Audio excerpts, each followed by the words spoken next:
Hello, children. Hope you all are safe at home. Today, we are going to do the chapter The Selfish Giant from your textbook It So Happened. This story is written by Oscar Wilde. After their school, every afternoon, the children used to go to play in the giant's garden. It was a large garden and lovely too.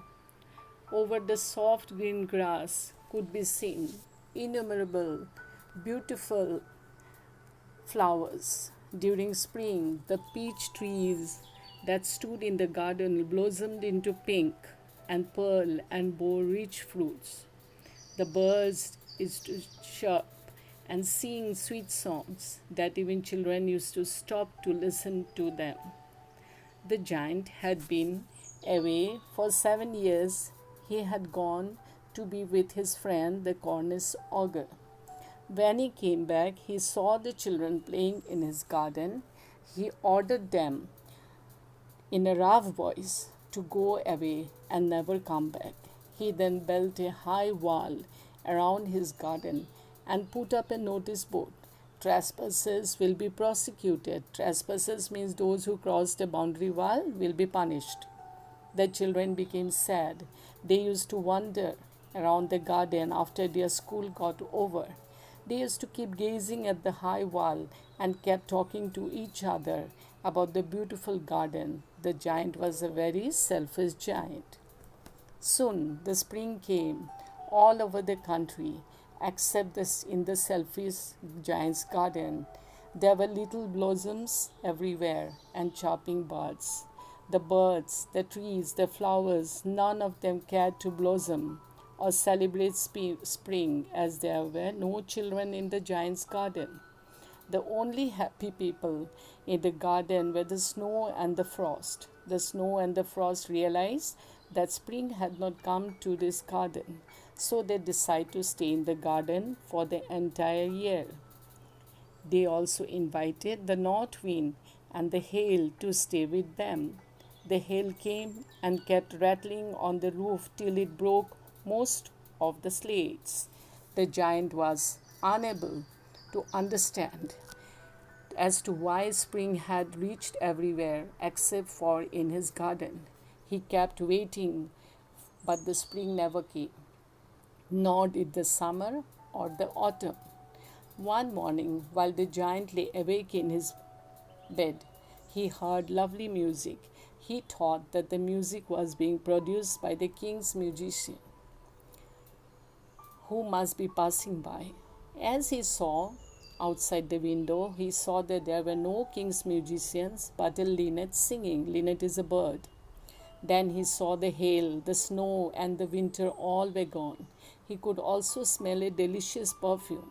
The giant saw that through a little hole in the wall, the children had crept in. In every tree, he could see child sitting, and the trees were so happy to have the children around that they covered themselves with blossoms. The birds and flowers likewise added to the beauty of the scene and the garden. The giant saw that there continued to be one corner in the garden where spring had not yet arrived. The giant saw that the little boy was standing who was unable to climb the tree. The giant realized that he had been selfish and therefore the spring had stayed away. He decided to help the little boy climb the tree and to knock down the wall he had built. When the giant entered the garden, all the children ran away, seeing the giant. They were very frightened of him. Only the little boy does not run, for he had not seen the giant coming. The giant gently took the little boy in his arms and put him on the tree. The tree immediately broke into a blossom. The little boy embraced and kissed the giant and thanked him. The other children, seeing all this, came running into the garden. The giant announced to the children that his garden was now the garden of the children. The children used to come every day to play. The giant used to be happy seeing the children play, but he could not find the little boy. His eyes used to search every day for the little boy. But years went by. The giant grew old, but the little boy was never seen. With the movement in nature, the spring had again been replaced by winter. The giant, however, was shocked one morning to see spring in one of the farthest corners of his garden. He was surprised to see the little boy again.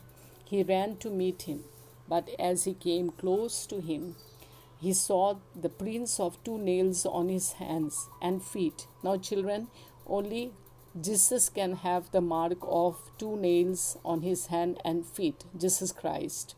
The giant became red with anger. He wanted to know who had wounded the little boy. He wanted to kill the one who had hurt the boy. At that point, the child answered that these wounds are the wounds of love. The giant was filled with awe and knelt before the little boy. The little boy smiled at the giant and told him that he wanted to take giant to the garden, the paradise. The next day, when the children came to play in the garden, they saw the giant lying dead under the tree. Hope, children, you understood the chapter. Now you have comprehended the lesson. Hope you'll be able to do the textbook questions. Thank you.